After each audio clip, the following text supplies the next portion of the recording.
For the better part of my career, more than 20 years, I've been a corporate girl in supply chain management and logistics or classical marketing.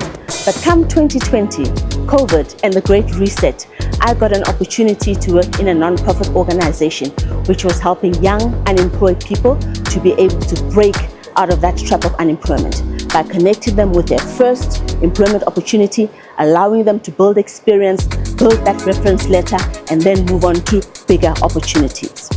My name is Boitumelong, and in this season of my life, my ambition is to help the emerging social entrepreneur to be able to flatten that learning curve, scale up their projects, and deliver more impact quicker than ever before. Join us on the NPO Bootcamp as we show you how to level up your social enterprise. Hello friends and colleagues. It's time for your weekly dose of the NPO Bootcamp with myself, Boitumelong. This week we are talking all things pertaining to early childhood development with Sis Lunga Ncube from Boitumelong ECD in Alexandra, Sandton. Her strategies and perspectives on how to absolutely shine in the ECD space and deliver a world-class experience for her learners are so inspiring. I'm hoping that you're going to love her, you're going to learn from her, and then reapply some of the winning formulas in your own environments. Sis Lunga, good morning, and thank you so much for joining us. Morning, Boitu. Thanks for having me today. Sis Lunga, let's begin by taking us right to the beginning and share how Boitumelong came into operation. All right then. I'll start like this. Boitumelong Early Learning Center, the name itself, the place of joy. And it came about in 1950. 1950. Okay. By then I was not born. Okay. My mother too was born in 1950. So you can imagine who started the program. So in 1950, this team comes from the United States. Okay. It was a team of four ladies and two gentlemen from different countries. And then I can just name a few. It was Diane Dickinson, it was Alan Bedel, and Giovan. He was under the Roman Catholic from Rome. So this team came about to start a soup kitchen in different locations in South Africa. So that's how it started itself. It was just a soup kitchen, nothing else, just a soup kitchen to assist. The parents were not working and the kids that were roaming around in townships with no food. That's where it came about in 1950. Awesome. So now you mentioned your mom. How did she end up getting involved in this organization? Well, my mom came involved after years. Already the foundation was there. And then she's an ex-officio he was a teacher from Bethel in Tane. And then that's where she came about. It was introduced to her by other social workers from the social development, whereby they took part to interview different principals to continue the journey of the project itself in Alexandra. So they started as a soup kitchen. It was not a ACD program before when she took over, and she was interviewed from then. It was after maybe 30 years already been existed. Yes, the program. Okay, and then how did you then step into the picture? Well, I stepped in because when she took over the program, it was after maybe 40 years, from where she took over from the team from overseas when they went back to overseas, that Marjorie, we leave this project with you. Mom is Marjorie. Yes. Okay. That we are leaving this project with you, please take care of it. The benefit must be the community. So when she took over the sponsorship, the department, the DSD, the social development, when they working hand in hand with her and then the Boitumelong, when they registered the ECD in 1950, because it's a non-profitable organization. It was just for food, for kids to sleep and eat. But when time goes on, and then they started to introduce the programs from the social development.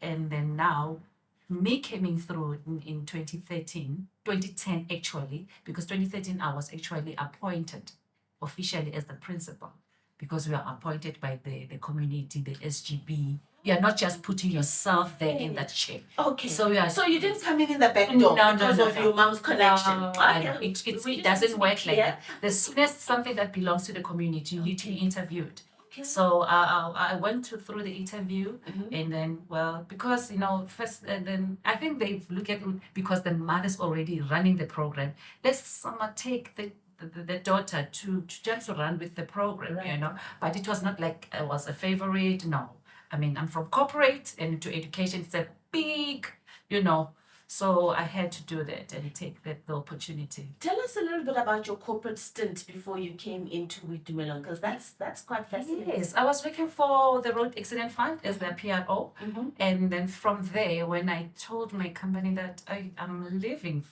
to take care of the ECD, they were like, as a PRO, I said, well, I will take my expertise, Absolutely. and then I'll change whatever that I needs to be changed and just learn through.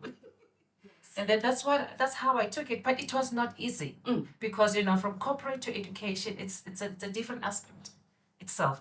So in that, I had to change the mindset because I'm dealing with children now. You had to change whose mindset? My mindset. Your own mindset. My mindset, because I never worked with children. I don't know what is ECD. No, I knew nothing about ECD. So I had to learn. So my mother took me through for the whole 3 years. From 2010 until 2013, I was in training, doing the ECD programs, doing the workshops, going around, mingle with other people who have this expertise. So that's how I came in. So while you were still at the Road Accident Fund, did you have any sort of involvement with Boitumelong at all? Maybe on a volunteer basis, on a part-time basis? Of course. When I knock off from work, sometimes I took leave. I'll have to go to Boitumelong and learn some couple of things, mingle and attend the meetings, and then on weekends, I'll sit down with my mother and then just go through what is a Boitumelong, how to come about, what must I do, the compliance itself. I had to do that each and every week just to get in that part of that I can just be in the level. So by the time you started the formal process of being interviewed and ultimately being appointed, you had a bit of an idea of what it takes, but it was still a radical change from where you came from in the PR space. Correct. Wonderful. Yeah. So you've been running Boitumelong for how long now? It's 14 years now. Okay. Being a principal. Okay, so describe the Boitumelong setup and the operation for us. When we arrive on the property, what do we see? Boitumelong is a place of joy. That is why we call it Boitumelong Early Learning Center. It's a place of joy for children. And number two, Boitumelong, it was catered for underprivileged children, and we looked at our kids. They need to get a good foundation. They must get a secure place. They need to get good nutrition. They need to get good education, foundation education that is intact and with professional teachers. So Boitumelong is a place whereby when you come into the space, it's the smell, What do I smell? it's clean. Okay. It's clean. It's a good space with nice colors for the kids, and also it's very secure. And then you can imagine a child from a shack to a big structure. It's a good shift for them because that's what sits in the mind, because we want to remove the negativity to a positive one, because all our children in Alexandra, remember, they're coming to the background whereby the parents are there to come and work, and just to make sure that the kids are going to school and they get good nutrition and good education. So we saw fit to this day that the first thing first, that's our golden thread, that kids, they need to receive that and they deserve it. Wonderful. So how many little kids are you taking care of right now? The number increases every year. Okay. The number increases every year, and now the intake it's 150, but I have 144 this year. What is the difference between the intake? What's the difference between the 150 and the 140? Well, the health environment. They give you the certificate that you have to comply with it. Remember, when they give you the space of the child, they say it's 1.2 by 2 per space. Okay. So I mean, the child must have his own space to play around, you know, the movement and all those things for any disaster that can happen. So we need to have enough space for a number of kids that are coming to the space of your center. So we cannot just have a number for the sake of a number. We Yes. need to comply. Okay. Yeah, we So need the to comply. compliance is you can take a maximum of how Of many? 150. 150. Okay, and right now you are on 140. 140, So you are yes. almost. Yeah, but I don't Next. want to take that number because sometimes when you take that, we must make sure the tables, the desk, the movement, the food, you have to look at so many aspects because you don't have to rush to a bigger number So sometimes. you are allowed to take a maximum of 150, but if you've created that safety net of 140, so that you are. Okay, I'm with you. 100%, 100%. Okay, and how many teachers, assistants are supporting you in looking after these kids? Looking at the scope of the school or the program, we increased the number, especially since COVID. We had one teacher and one assistant in assisting two teachers. But when we look at the programs, how we do things, we saw fit that we appoint extra assistant teachers to assist teachers. So each classroom has teacher and assistant. So, and we have site staff like a cooker, handyman, security, we have cleaners, you know.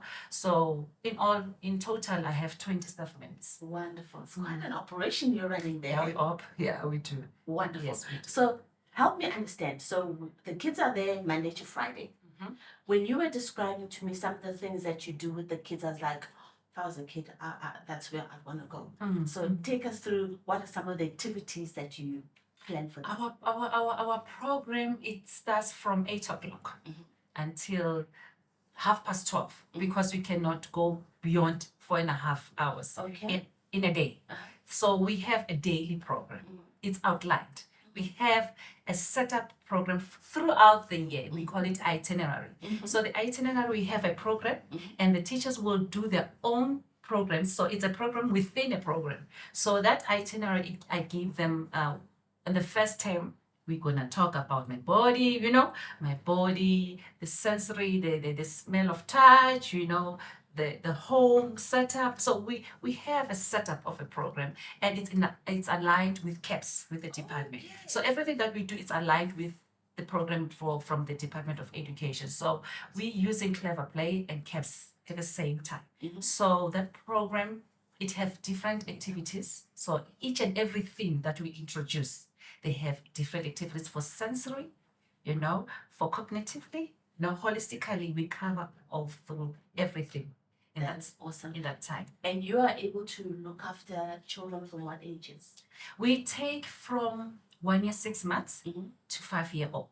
That's a grade R. Okay. 5 years. And you're saying your program starts at 8 o'clock? Yes. So what happens to kids whose parents are working far away and they need to get an early start? Well, most of the kids are staying far from Alex. We have 2 or 3 from Sandton and Captain Park and others far from Kempton Park? Yes. They commute to come to Boitumelong? They do. We do. I think it's because what we give, we make sure that we give the best. So that the foundation phase, or when they start grade 1, they don't even miss anything. So grade R and grade 1 is almost similar because that's where they're starting to get their feet, able to write, you know, to how to do their vocab, you know, and then combining the sentences. But we make sure when they go to grade 1 already that it's covered. Wonderful. You understand? Wonderful. So through a combination of Clever Play and CAPS. I think most of us that have gone through the school system, we have an understanding of CAPS. But what is Clever Play? Clever Play is just basically children, they learn through play. Right. So when you say 1, jump 1, in action, that's Clever Play. When you say build, and then you take a block to another block, that's building, that's mathematics. Until you count 1, 2, that's part of play. That's where we teach our kids how you play, but at the same time we teach. Okay. Yes. Okay. So the program runs from 8, you said, till about 12:30? Yes, because After that, after that they sleep. They need Okay. to rest. Okay. They sleep around 2 hours, Uh-huh. and then when we wake up after 2, it's a refreshments. We just make them nice, we just wash their faces, and they look nice and fresh, and they have their popcorns and some fruits and water to wait for their parents to come and pick them up from 2:30. Oh, so from 2:30 they can start to go home. Yes, they may. Okay, fine. And the last little person leaves the premises when? 5:30, 6 o'clock, those are aftercare. Oh, For the parents who knock off very late. Okay, so you also have an aftercare facility. Yes, we do. Okay. But I want to talk about some of the extracurricular stuff that you do. Yes. Besides the caps, we have introduced French just for the greetings. French? Yes. Bonjour. Le français. Bonjour, comment ça va? My goodness. But that is only for greetings. But in the morning, what we do, they need to know their mother tongues, like the African languages. They need how to greet in their own languages. So that's part of the greetings, the bonjour, and the sign language also. So they need to greet in sign language. So we accommodate even the what The you call hearing it? impaired, the deaf. Yes. Do you have some learners We like that? don't, but we have seen that we had parents that came through to, can you accommodate such children, because there is no ECD for such children. So we had to take it so that we have those basics for them. So we took it upon ourselves that this year we're starting the sign language program. Stop. So you wanted to incorporate sign language so that the young learners can be able to communicate with another young person Definitely. that comes into that space that Definitely. Oh, Even for the teachers, because last day it was officially introduced from the Department of Education that sign language, it needs to be introduced and to be taught at schools. So we were just doing the basics like greetings, but this year we have a sign language teacher who's doing everything to teach the kids the sign language, all the basics. So now help me understand how the classes are structured, because you've got different age groups, right? Yes. So help me understand how the class is structured and how each one will then work with the sign language teacher. It's very easy. It's very easy. As I'm saying, we have a daily plan. Yes. A daily program or a weekly plan. So in that we put, let's say in the morning, there's a morning ring. And then after the morning ring, it's porridge, they're eating the breakfast and the toilet routine. So I'm taking through the program. After the toilet routine, it's register time. We sing for anyone's birthday, and then after that, they will start doing the prayer, and they will pray for food, they will pray for the day. And then we start now our activities. Now they will introduce, there's a theme table. A theme table that consists of, let's say, a theme. A theme table. Okay. So this week we talk about family, Then we put a theme table with a mother, grandmother, father, mother, brother, and the dog pet, We put that. And in that theme, they're going to do maybe father and mother and their responsibility at home and that. But within that, there will be a side activity. There may be threading puzzles, It's a circle, they're going in circles, but we concentrate on the theme.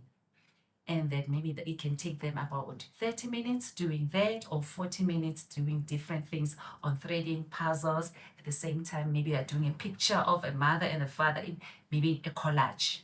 And then after that, they will do their rhymes in colors, in numbers, shapes, because we do all these things in rhymes and songs. And then in that, there will be another 15 minutes. And then we say toilet routine, you come back, then we do sign language. After sign language, and then maybe 15 minutes, we introduce another thing, maybe do rhymes, just ordinary rhymes, the preschool rhymes. After that, we have story time, but along with the theme, talking about mother and father, because we mustn't off track there. So everything must just go, they need to be aligned. Everything that you do, it needs to be aligned. The whole week, you repeat but different things in a week. Which ages or stages or classes are you teaching sign language? Everybody. We started from the group 1 that are 3-year-olds, and then to the group pre-grade R, that's grade RR, and then the grade R. So from 3 years old, if I come to Boitumelong, I'm going to learn how to sign. They will. Okay, teach me something. Hello. Hello is this. And this is mother. Okay. Mother. Mother? Yeah, you mother. Oh my goodness. Okay. I'm Father. taking sign language. Okay. But just doing this, it's a hello. It's Okay. part of sign language. But this one, Thank you. Yes. wow, I'm so impressed because I feel like you made me remember that sign language is one of the official languages. But you don't see anybody doing anything about it Yeah. to make sure that people that communicate in that way are included in. Yeah, because I think that's the loophole that we saw in our ECDs, because it's definitely there. Okay. There is no ECD that it's accommodating learners who are deaf. So we saw fit that it needs to be done. It needs to be done. How long does it take to become fluent in sign language? It depends, but it's something that you can do daily. Okay. And then remember, when we, let's say, for instance, we are talking to a phone and then say that it's part of sign language. You say that just in a minute, I'm coming. You know, something with it's sign language, but you are not even aware you're doing a sign language. It's part of that. We can just get used to it and just do the signs. I love that so much for the little kids. I think I want to go there just to learn. It's exciting. Yeah. Let's talk about some of the other extracurricular stuff, because you've got quite a robust program that you're running. Yeah, outside of besides the sign language, because it's just a 15 minutes part on the program. But from the grade RR and grade R, the ones that are going to school, we've even introduced coding and robotics. Tell me how you do that with such little ones. From grade RR, we introduce the dummy laptops for movement for things for the laptops, for the keyboard, in fact, just to move the movement of keyboard, how to take the mouse to move around the mouse, and how to press the alphabets, and then know the alphabet sounds from your laptop. But that the only thing that we just wanted to make sure that they must able to move the mouse and move their fingers. So that is fine motor for them. So doing that also, there's an unpacked coding that we call it unpacked, or with like giving instruction. Remember, coding is about giving instructions. Yes. Stand up, sit down. You're giving Yes. a person, a human being, instructions to do the work. But this time you give only the codes. It's about the codes on the system, and then combining the codes so that thing, it must move. So that's what we are doing, and we call the program, it's Scratch. They're using Scratch in my center. So they just drag. It's a drag. You combine the codes, and then the minute you drag, maybe you're saying you drag a code for maybe somebody to walk. You take the bait to walk or to fly. It's a drag. Take something, you combine it, Scratch. It's a drag of a mouse, combine it with another code, and then voila, it works. So coding doesn't have to be this very scary and intimidating thing, because up until a couple of years ago, coding was the domain of computer science geeks. Yes, People yes. that sleep and dream in algebra and trigonometry. So you're talking to a little kid that hasn't done algebra, trigonometry, and they're able to understand the basics and be able to. Yes, hence I'm saying there's an unpacked coding, the one that you give them instructions. Stand in a straight line. Yes. Move to your left, move to your right. Sit down, stand up. That's coding. But the minute you go to the system, now it's something different, because you're dealing with numbers, you're dealing with alphabets. So that you're combining those things into a system so that thing, it must work. That's where we start. What inspired you to incorporate this program into Boitumelong? It's because that's where the world is going. Absolutely.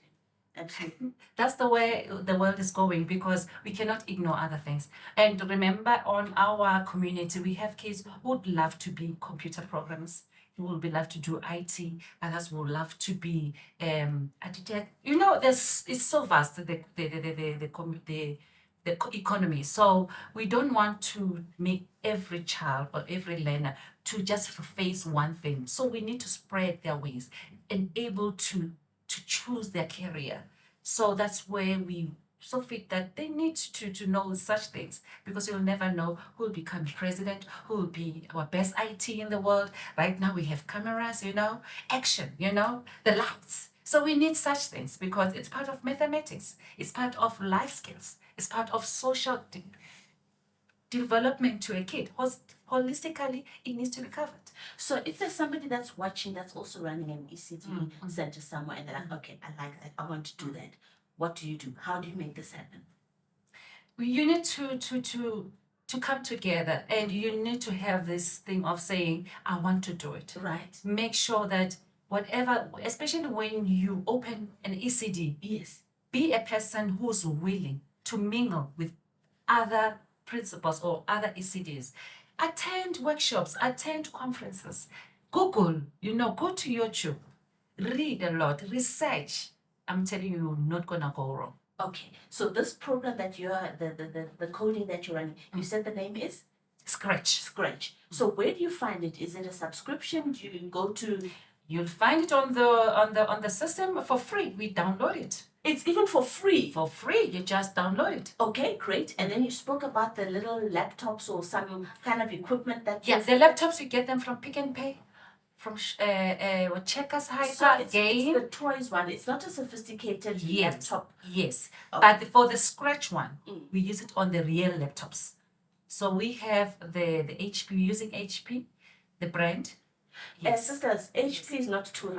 How did you find the budget to get the HP laptops? It's because when we were going around doing the marketing and and shouting out, we need sponsorship, we went to Jacaranda.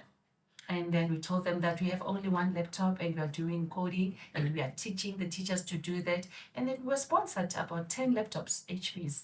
Yes, please. Okay, so now you kind of I almost got a little bit lost because you were talking about laptops that you get at Checkers and whatever. This is not for coding. No. When you do coding, it's the proper, It's the real deal, yes. the 20, 30,000 machine. Yes. But you were able to get corporate sponsorship. Yes, through the sponsorship Boss from Jacaranda. Wonderful. So with these laptops, how does a coding lesson look like? How many kiddies? We pay them in 4. Okay. And then we don't do them because there are 40 in class, we don't do them at once. So there's a first group, there's a second group, there's a third group, so that everybody gets an opportunity to able to use the laptop. Oh. So they sit in 4 and Okay. they take turns and we give instructions. So we are 4 around one laptop. Yes. Okay. And then I each get a turn to do Exactly. it. Yes. And they do that and it's fun because they know the routine. Yes. They do it without any hassle. I love it. From what age? Those are my 4 to 5 year old. 4 to 5. That's my grade. With a proper laptop. Yes. Yes. Okay, so this is the parent in me coming out. How do we teach that child that we don't pour water on this thing and we don't drop it and we don't break it because it costs many zeros? Each and every class has class rules. We have class rules in the class. You don't shout, you don't jump, you don't bang, you don't just take anything. You respect whatever that you are given in the class. So this 50 trillion HP laptop is safe with a 4-year-old? Yes. Okay, cool. No problem. And it's still intact. When we leave, they can able to, what you call this, on and off. Yeah. And they wait for it to open. Yeah. And they know how to drag because there's this pad, the little pad. Yeah, the mouse pad that's on. They just do the fingers, how to, it's so amazing because if they are able to use their mother's cell phones, Yes. it's easy for them to do the laptop. Yeah. You make me want to be a kid again. Hey? That is so cool. Keep talking. Yes. In terms of your extramural stuff, your extracurricular activities. On that, because we're doing coding and robotics, I told you about that we're doing the indoors and outdoor activities. Remember, the child cannot sit for more than 20 minutes on the laptop. It's time for your laptop. After that, you're done. You must able to do an outside activity. That is for gross motor. Okay. To enhance their muscles, the upper body and the lower body, So they must able to walk. They must able to take something from the left and to the right. The both body movement. They must able to play outside, the kicking of the ball, throwing of the ball for the eye coordinate, Yes. So it's good for a child to play outside. They need that. You told me about Clamber Club. Yes. The Clamber Club. Yes. It's in Sandton. It runs the owner is Liz. She's our OT. Okay. OT specialist. So OT stands for? What you call it? I think occupational therapist. So, Yes. so you have arranged with Liz to supply OT services to Boitumelong. Yes. Keep talking. Yes. So Liz, she's been running this for more than 40 years. And then now, since we are from Alexandra, remember the space. We have space, but sometimes you don't have all the equipment to advance your learners. So she's got a bigger space with everything that we need for gross motor. So we go to Liz for Climber Club. We play with all kinds of outdoor equipment for the little ones, especially for my toddler. Remember, a toddler, you don't teach a toddler. They must learn through play. They just play. The toddlers, The 1 year, 6 months to 2 year. Okay, so that from the time I arrive Yes. at Boitumelong, I'm going to go to Climber Club. Yes, you're gonna go to Climber Club for the next 4 years. Uh-huh. Yes, because remember, a toddler, you don't teach them. You don't like, sit down, let's do maths. Right? This is what, this is two. No, you don't do that. You just play them with numbers. You do rhymes with numbers, colors, shapes, through song. And then you go outside. What color is this? And then maybe we'll remember color 8. That's how we play with the toddlers. And then they must climb those beams. You know, they must just go under the soft play. We have this soft play for them with different colors, with different shapes. That's how they learn. They taught us. That's how they learn it through Climber Club. And also we have such equipments, but it's very limited. So the Climber Club, they have a lot of different things that they can stimulate their bodies for us. When did you start working with Liz? Past 8 years now. What made you bring Liz in? Because I don't know if every ECD has got a Liz. It's because we had children that are coming from, let's say, from a home-based ECD and a home-based, I think they call it home-based, Yes. whereby they're left with grannies Yes. and they're doing nothing. Yes. So we have kids that are suffering from maybe they cannot even do the baby steps, to go to do the potty training. They Really? cannot even grab anything. So you can imagine a child who knows nothing and from nothing. So we need to stimulate those children faster because they have delayed. We've got delayed speech. We have delayed baby steps or talk, you know, the speech. So we saw fit that Liz can come in to assist us on that. And also we have autistic learners that we are not what kind of the speech therapist. I'm not a speech therapy. I'm a teacher. So in that we need such professional people to assist on speech, on occupational, you know, also, and also through physiotherapists. So such kids like autistic, and autistic it's so different. You will get a mild one, you know, the less autistic. So we didn't know about those things, but the minute Liz taught us that an autistic child is like this, they do this. So we have that, you know, the basics, and then we take them to the different clinics, but we write a proper report to the parents that I've picked up a child is doing 1, 2, 3. I suspect 1, 2, 3. Can you kindly go to the professional people who will do everything? But in the meantime, we work together with the parent, with the learner, with the teacher, with professional people also. There's so much good information you've given us here. So prior, how Liz came in was because you were finding children that are arriving, they're 18 months old, that's when they can start with you. And you're finding that for an 18-month-old, they've missed some of the developmental milestones. They're not there Yes, yet. definitely. And you wanted to find a way to be able to help this young person to catch up. True. And that's how you connected with Liz. Yes. And then after you connect with Liz, now she teaches you about autism. There's a lot more autism awareness right now, but she's now helping you to see if there's a kid in your environment that is on the spectrum. And that will enable you to take care of that kid better. Sure. So you were able to find out that you had kids that were on the spectrum? Yes. Really? We did. And prior to that, you were not doing anything? No, we did, but sometimes when you suspect, but because it's not our expertise, you suspect something like this. But luckily, when you work with the department, and there's this NGO called Noctula in Alex. Right. So luckily, when we suspect such things, we call them. They will come through and listen, confirm. Definitely. What does Noctula do? It's an NGO. Uh-huh. It's a school for the autistic. Oh, The ones with the delayed for learners who cannot be take to the mainstream. Yes. Noctula, they work with children with speech problem, especially for speech and autistic. Yes. So Liz has now helped you understand the signs, The to look nitty-gritty for. things, yes. And then once you suspect this child might need extra help, then you bring in Notula, and then Notula can help Yes, you yeah. nurture that. Because we do referrals to the Alexandra Clinic, and then from Alexandra to the Johannesburg Hospital, whereby there is a lot of those professional doctors who will just deal with those learners who are delayed in the speech, autistic. So it comes differently, but we now know what to do, because the minute we pick up there's a problem there, we tell the parent, we set them down, because other parents, they will be in denial. So we need to counsel them first with the help of our social workers and Liz also, that don't feel as if maybe we'll exclude your child from this environment. No, we take them, because there's no ECD for autistic learners also. So we take them through up until the age of 4, and then the government takes over, because now we have schools that have those special departments. So out of your 140 little ones, how many of them are on the spectrum?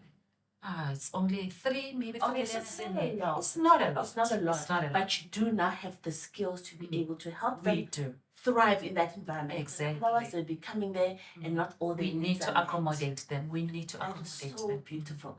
So now I'm watching this and I'm thinking, there's an opportunity. I'm thinking this little kid, there might be something wrong, but I can't quite put my finger on it. How do I then get access to somebody like Liz? Does it not come at a cost? I think we are one of the luckiest ECD in Alex. They do charge, Right. but because Liz could see the passion that we have, and she could see also that our drive is to help the community, and they cannot afford. Everything came for free for Liz. Even the Climber Club, we're not even paying a cent. We go there, we use all the facilities for free, and we make sure that we utilize them for the benefit of our learners. And then we go home, we go back to our school, and we're good. That is so amazing. So help me understand how this Climber Club excursion works, because Climber Club is in Sandton, you are in Alex. I see logistics. How does this exercise work?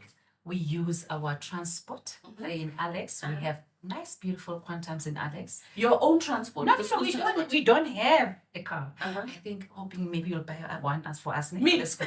Me? Yeah, yes. Because we don't have a car. I write the check. Please just do that.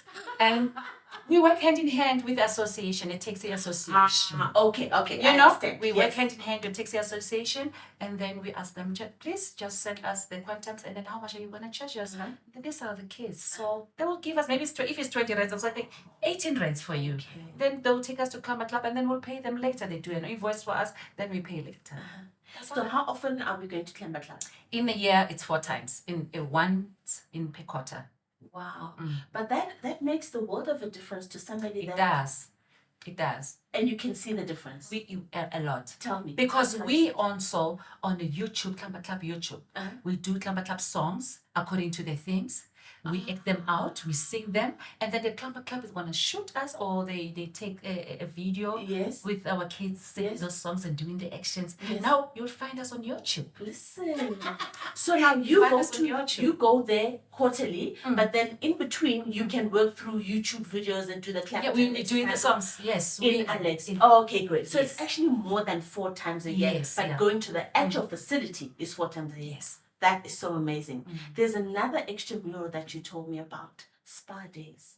Oh, yes. Our kids, they don't have time. Remember our parents, they don't have time of cutting their nails, Yes. taking them to spa. Yes. Because we have this nice spa for kids, but they can't afford. So we bring a spa lady with their team to manicure, to do manicure and pedicure, and just massage, because massage is good for the kids, especially for the children. Massage is very good for the muscles, to loosen up, and the kids, for their fine motor to be loosened up. It's a nice touch. It's a nice feeling to be touched. So how often are we doing spa days? At least 3 times in a year because we have to do the pedicure. Mhm. Because parents don't have time to cut their nails. So we need to, just do those nails and put some little bit of Q-Tex, just to feel them. They must just feel important. And does it come at an extra cost to the parent? No, it's part of the package. They're not paying anything. It's part of the package, yes. Okay, so how much are the school fees at Boitumelong? For the year, because as I said, that we need to accommodate the underprivileged. I'm taking 4 learners without paying any fees.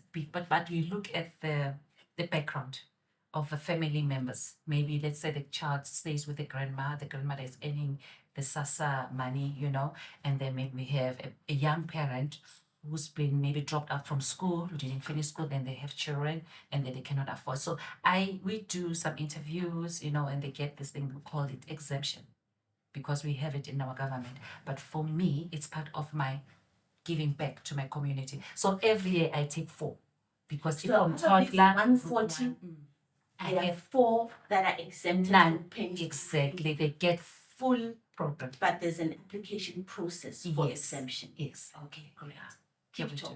And then also on that program, on our package, it's the highest. It's 6,500. That's for grade art, because we include the grade art jacket. We call them matrix. The grade art jacket.